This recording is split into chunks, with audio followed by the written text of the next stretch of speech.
जय हिंद दोस्तों, मेरा नाम है आनंद एसके और आप देख रहे हैं एएसके यूट्यूब चैनल। दोस्तों, आज के इस वीडियो में आपके साथ बात करने वाले हैं बुद्ध की अवधारणा और सिद्धांत के बारे में। दोस्तों, जैसा कि सीटेट की इस टाइम हम सीडीपी पढ़ा रहे हैं और जो प्रीवियस ईयर क्वेश्चन हैं जो कि हर लेसन बाय लेसन आपके टेट सीटेट या अन्य जो है टीचिंग एग्ज़ाम में क्वेश्चन पूछे गए हैं, उन प्रश्नों को हम आपके साथ आपको इस वीडियो में करवा रहे हैं। तो जैसे कि आज के इस वीडियो में हम आपको बुद्ध की अवधारणा और सिद्धांत के बारे में जो क्वेश्चन पूछे गए हैं इस लेसन से, बुद्ध से रिलेटेड, उन क्वेश्चनों को आज के इस वीडियो में हम आपके लिए लेकर आए हैं। तो दोस्तों, वीडियो में लास्ट तक बने रहिएगा और ऐसे ही अन्य सब्जेक्ट की वीडियो देखने के लिए चैनल को सब्सक्राइब करिए। चलिए वीडियो को शुरू करते हैं। आज की वीडियो का पहला प्रश्न है, कह रहा है मनुष्य का व्यवहार मुख्यतः किससे प्रेरित होता है? कौशल, अभिक्षमता, अभिवृत्ति या फिर बुद्धि से? तो इसका सही जवाब क्या है? बुद्धि से। ये प्रश्न आपका बिहार टेट प्राइमरी 2013 में पूछा गया। इसकी व्याख्या, जो हर प्रश्न की व्याख्या नीचे दी है, तो उसको आप जाकर पढ़ लीजिएगा वीडियो को रोक करके। हम बताएंगे तो वीडियो काफ़ी लंबी हो जाएगी, इसलिए आप वीडियो को रोक रोक करके आप देख लीजिएगा। नेक्स्ट है, बुद्धि क्या है? तो बुद्धि क्या है? क्या एक अकेला और जातीय विचार है या दूसरों के अनुकरण की योग्यता है, या तीसरा एक विशिष्ट योग्यता है, फिर चौथा डी कहता है कि सामर्थ्यों का एक समुच्चय है। तो इसका सही जवाब है बुद्धि जो है ये समुच्चयों का एक सामर्थ्यों का एक समुच्चय होता है यह। ठीक, बुद्धि विभिन्न क्षमताओं व सामर्थ्यों का एक समुच्चय यानी कि योग है। नेक्स्ट क्वेश्चन आपके सामने है, कह रहा है कि निम्न में से कौन सा बुद्धि के सिद्धांत नहीं है? तो क्या कौन सा नहीं है? एक तत्व सिद्धांत, द्वितत्व सिद्धांत, प्रत्यागमन का और बहुतत्व। तो ये प्रत्यागमन का सिद्धांत नहीं होता है। जो विनय ने क्या बताया है? विनय के एक कारक सिद्धांत का समर्थन विनय ने टर्मन तथा स्टर्न आदि मनोवैज्ञानिक ने द्विकारक सिद्धांत का दिया है, और द्विकारक सिद्धांत का प्रतिपादन किसने किया? स्पीयरमैन ने किया है। यानी कि एक कारक सिद्धांत पूछता है तो विनय ने किया है, समर्थन किसने किया? तो टर्मन और स्टर्न ने किया है। ठीक, और जो द्विकारक सिद्धांत है, द्विकारक सिद्धांत जो प्रतिपादन किया है स्पीयरमैन ने किया है, और बहुकारक का जो है, बहुकारक का हावर्ड गार्डनर ने किया है। ठीक, जबकि प्रत्यागमन का सिद्धांत आनुवांशिकता से संबंधित है। तो ये चार हैं, कौन कौन से? ये चार सिद्धांत हैं। एक खंड यानी कि एक कारक का सिद्धांत, द्विकारक का सिद्धांत, बहुकारक का सिद्धांत और प्रत्यागमन का।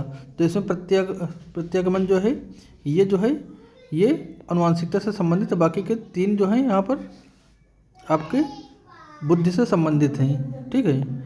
नेक्स्ट क्वेश्चन आपके सामने है, बुद्धि के द्विकारक सिद्धांत का प्रतिपादन किसने किया है? तो बुद्धि का द्विकारक सिद्धांत अभी आपने पढ़ा, द्विकारक जो है स्पीयरमैन ने किया है। बुद्धि का द्विकारक सिद्धांत चार्ल्स स्पीयरमैन ने किया था। इनके अनुसार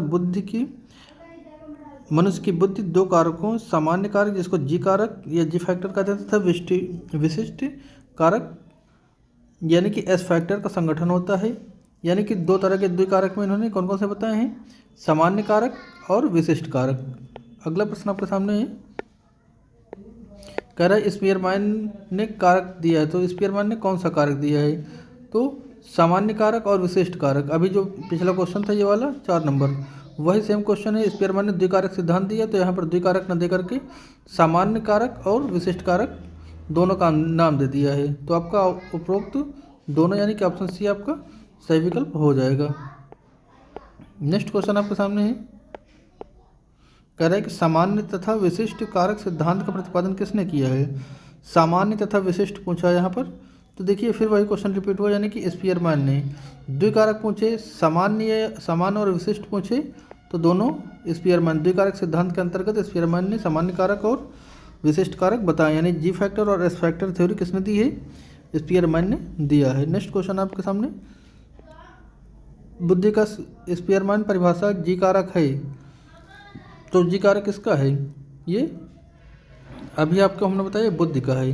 बुद्धि का द्विकारक सिद्धांत स्पीयरमैन ने दिया, जिसमें सामान्य बुद्धि और विशिष्ट बुद्धि के बारे में इन्होंने बताया है। बार बार क्वेश्चन रिपीट हो रहा है। नेक्स्ट क्वेश्चन है, स्पीयरमैन यानी कि स्पीयरमैन ने 1904 के अनुसार तर्क करने की क्षमता और समस्या समाधान की क्षमता क्या कहलाती है? तो क्या एस कारक, जी कारक, विशिष्ट बुद्धि या फिर सांस्कृतिक बुद्धि? तो स्पीयरमैन ने जो दिया है ये जी कारक क्षमता को बताया है इसमें, जी कारक यानी कि जी फैक्टर जो है। नेक्स्ट क्वेश्चन आपके सामने कह रहा है कि निम्न में से कौन सा स्टर्नबर्ग का बुद्धि का त्रिस्तरीय सिद्धांत का एक रूप है? तो कौन सा है? क्या व्यवहारिक बुद्धि है, प्रायोगिक बुद्धि है, या संसाधनात्मक पूर्ण बुद्धि है, या फिर आपका गणितीय बुद्धि है? तो ऑप्शन ए इसमें सही हो जाएगा आपका। ऑप्शन ए यानी कि आपका व्यवहारिक बुद्धि है। नेक्स्ट का क्वेश्चन आपके सामने 10वां क्वेश्चन कहता है बुद्धि का तरल म्यूजिक मॉडल किसने दिया है? तो बुद्धि का तरल म्यूजिक मॉडल का कैपिटल, गिलफोर्ड, थर्स्टन या फिर स्पीयरमैन? तो कैटल ने दिया है। बुद्धि का तरल म्यूजिक मॉडल कैटल ने दिया है, ठीक है।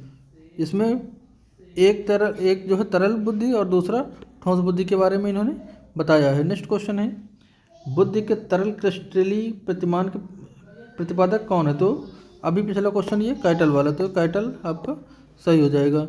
अगला प्रश्न आपके सामने कह रहा है थॉर्नडाइक ने बुद्धि का कौन सा सिद्धांत प्रतिपादित किया है? तो थॉर्नडाइक ने बहुकारक बताया है। अच्छा आप ये बताओ एक कारक द्विकारक किसने दिया है? और एक होता है मात्रा का सिद्धांत इसमें होता है, ठीक है। 4 होते हैं।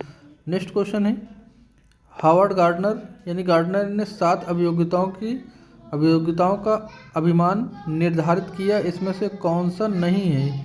तो इसमें भावनात्मक अभियोगिता नहीं होती है, बाकी आपका स्थान, अंतर्वैयक्तिक या भाषात्मक तीनों होते हैं। नेक्स्ट क्वेश्चन है आपके बहुल बुद्धि का सिद्धांत किसने दिया है? अल्फ्रेड बिने, एल थर्स्टन, चार्ल्स स्पीयरमैन या हावर्ड गार्डनर? तो इसका सही जवाब हो जाएगा आपका हावर्ड गार्डनर। जो बहुबुद्धि सिद्धांत है ये किसने दिया है? हावर्ड गार्डनर ने दिया है। इसकी व्याख्या ये इधर है, इसको आप पढ़ लीजिएगा।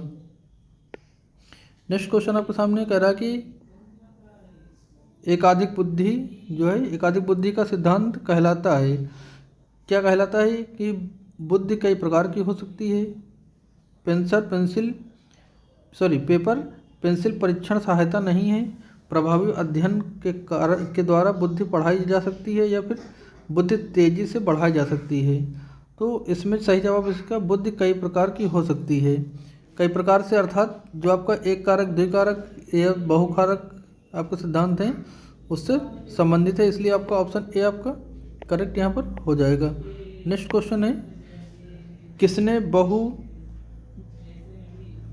विवात्मक प्रज्ञा का प्रत्यय दिया है? क्या स्पीयरमैन, गोलमैन, गार्डनर या फिर जॉन मेयर? तो सही जवाब इसका हो जाएगा गार्डनर, यानी कि ऑप्शन सी आपका करेक्ट हो जाएगा। अगला क्वेश्चन फटाफट देखिए हावर्ड गार्डनर का बुद्धि सिद्धांत किस पर बल देती है? तो हावर्ड गार्डनर के बुद्धि सिद्धांत है क्या समान बुद्धि पर, विद्यालय की आवश्यक सामान्य योग्यता पर, प्रत्येक व्यक्ति की विचक्षणता योग्यताओं पर, या फिर शिक्षार्थियों में अनुबंधन कौशलों का? तो किस पर बल देती है? सही जवाब क्या हो जाएगा आपका ऑप्शन सी प्रत्येक व्यक्ति की विलक्षण योग्यताओं का, यानी कि ऑप्शन सी आपका करेक्ट हो जाएगा। अगला क्वेश्चन आपके सामने हावर्ड गार्डनर के बहु सिद्धांत के अनुसार वह कारक जो व्यक्ति को आत्मबोध सर्वाधिक योगदान देता है वह हो सकता है। तो क्या हो सकता है? क्या संगीतमय, या फिर आध्यात्मिक, या फिर भाषा विषयक, या फिर अंतर व्यक्तित्व?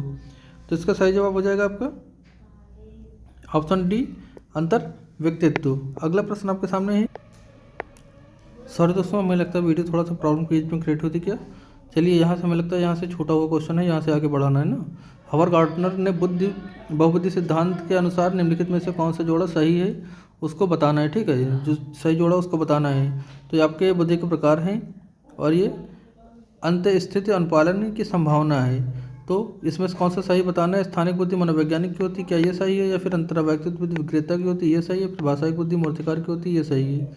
या फिर शारीरिक गतिक संवेदना खिलाड़ियों की होती है, ये सही? तो ये शारीरिक गतिक संवेदना खिलाड़ियों की, ये सही है। भाषाई बुद्धि किसकी होती है? नेता की या लिखने वालों की, सही है। फिर जो भाषाई बुद्धि होती है ये जो लेक्चरार होते हैं या फिर लिखने वाले, संगीत या काव्य लिखने वाले। स्थानिक बुद्धि किसकी होती है वो आपको बताना होगा। और ये जो है आपका अंतर्वैयक्तिक बुद्धि ये किसकी होती है? तो इसका जो सारी चीज़ डिस्क्रिप्शन में ये दे रखा है, इसको आप वीडियो रोक करके पढ़ सकते हैं। नेक्स्ट क्वेश्चन शारीरिक गतिक बुद्धि रखने वाले बच्चे की अंतिम अवस्था निम्नलिखित में से कौन सी हो सकती है? तो शल्य चिकित्सक हो सकती है। जो आपके शारीरिक गतिक बुद्धि रखने वाले होते हैं ये शल्य चिकित्सक, ऑप्शन ए सही हो जाएगा। नेक्स्ट क्वेश्चन है कह रहा है कि हावर्ड गार्डनर ने बहुबुद्धि सिद्धांत के अनुसार तार्किक गणितीय बुद्धि बुद्धि वाले एक व्यक्ति की क्या विशेषता हो सकती है? तो ये पैटर्न खोजने, तर्कशक्ति, श्रृंखला को हल करने की क्षमता, इसमें संवेदनशीलता होती है, यानी कि ऑप्शन सी आपका इसमें सही है। ये वाला ऑप्शन आपका करेक्ट है। अगला प्रश्न आपके सामने है, कह रहा है कि बहुबुद्धि सिद्धांत के संदर्भ में एयरफोर्स पायलट बनने के लिए निम्नलिखित में से कौन सी बुद्धि की आवश्यकता होती है? तो इधर दो हैं, अंतर्वैयक्तिक बुद्धि या फिर भाषाई बुद्धि। दो आपके यहाँ पर हैं, गतिक बुद्धि या फिर अंतर्वैयक्तिक बुद्धि। तो सही जवाब इसका है जो आपका एयरफोर्स पायलट बनने के लिए इसमें गतिक बुद्धि की ज़रूरत होगी, यानी कि ऑप्शन सी आपका करेक्ट हो जाएगा। डिस्क्रिप्शन ये है, इसको आप पढ़िए। नेक्स्ट क्वेश्चन आपके सामने है, कह रहा है कि बहुविध बुद्धि सिद्धांत के अनुसार सभी प्रकार के पशुओं, खनिजों और पेड़ पौधों को पहचानने और वर्गीकृत की योग्यता कहलाती है। तो कौन सी? तो ये अगर पेड़ पौधों को पहचान रही है तो ये सभी किसमें? प्रतीक बुद्धि का ये सही विकल्प हो जाएगा। नेक्स्ट है ऑप्शन 24। कक्षा अध्यापक ने राघव को अपनी कक्षा की कीबोर्ड पर स्वयं द्वारा तैयार किए गए मधुर संगीत बजाते हुए देखा। यानी कि कक्षा अध्यापक जो है राघव को कक्षा में जो कंप्यूटर का कीबोर्ड होता है उस पर संगीत जो है मधुर संगीत बजा रहा है उसको कीबोर्ड के द्वारा। तो अध्यापक विचार करता है कि राघव में कैसी बुद्धि है। तो जाहिर सी बात है, अगर वो संगीत बजा रहा है बच्चा, अगर वो संगीत बजा रहा है, बात संगीत क्या है यहाँ पर, तो अगर संगीत बजा रहा है तो जाहिर सी बात उसमें संगीतिक बुद्धि होगी। अगर कुछ लिख रहा होता, किसी चीज़ के बारे में लिखता होता, तो उसमें कौन सी बुद्धि होती? भाषाई बुद्धि होती। ठीक, तो इस तरह से आप टिक कर सकते हैं। खिलाड़ी अगर दौड़ता होता या फिर ऐसे कुछ होता तो खिलाड़ी के तौर पर होता। तो इस तरह से आप पहचान सकते हैं। नेक्स्ट है, बुद्धि के बारे में निम्नलिखित में से कौन सा कथन सर्वाधिक उपयुक्त है? सर्वाधिक उपयुक्त कौन सा होगा इसमें? ऑप्शन डी इसका सही है, बहुबुद्धि आयामी, और इसमें से कई पहलू निश्चित होते हैं। जो बुद्धि होती है वो उसमें वो कई आयाम होते हैं, उसके अलग अलग आयाम होते हैं और उसमें कई प्रकार की पहलू जो है निहित होते हैं। तो ये था आज का बुद्धि की अवधारणा और सिद्धांत से रिलेटेड क्वेश्चन जो आपके प्रीवियस ईयर पेपरों में पूछे गए हैं। अलग अलग पेपरों में क्वेश्चन पूछे जा चुके हैं ये वाले। उम्मीद करते हैं वीडियो पसंद आई होगी दोस्तों। वीडियो पसंद आए तो इसको लाइक और शेयर करिएगा, और ऐसे ही तमाम अन्य प्रीवियस ईयर पेपर या अलग अलग सब्जेक्टों की वीडियो देखने के लिए चैनल को जरूर सब्सक्राइब करिएगा। मिलते हैं अगली वीडियो के साथ, तब तक के लिए जय हिंद।